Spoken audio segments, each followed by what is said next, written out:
มแพ้ก็แค่ขาดผู้ชายมันไม่ได้หรอกชีวิตฉันไม่ต้องอยู่อย่างทรมา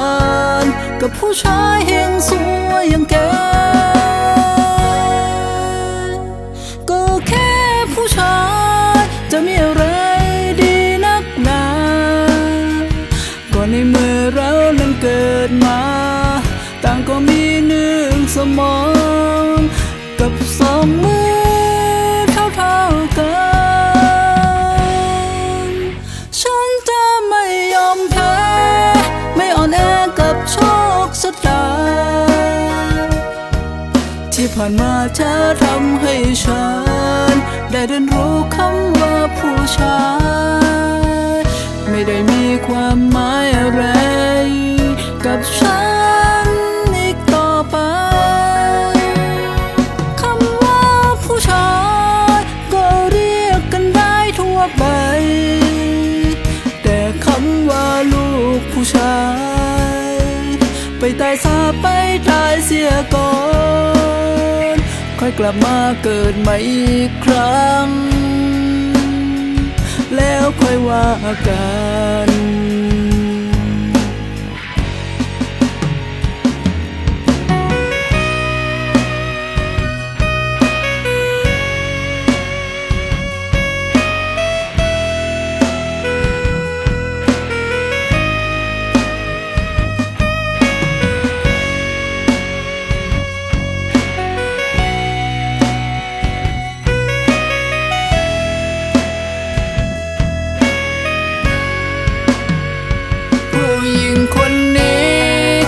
ไม่มีคำว่ายอมแพ้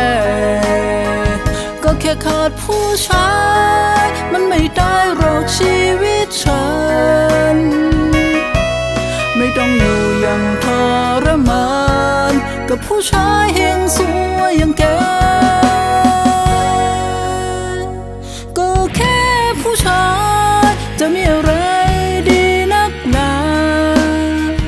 ก็ในเมื่อเรานั้นเกิดมาต่างก็มีหนึ่งสมองกับสองมือเท่ากันฉันจะไม่ยอมแพ้ไม่อ่อนแอกับโชคชะตาที่ผ่านมาเธอทำให้ฉันได้เรียนรู้คำว่าผู้ชายไม่ได้มีความหมายอะไรกับฉันอีกต่อไปคำว่าผู้ชายก็เรียกกันได้ทั่วไปแต่คำว่าลูกผู้ชายไปตายซะไปตายเสียก่อนค่อยกลับมาเกิดใหม่อีกครั้งแล้วค่อยว่ากัน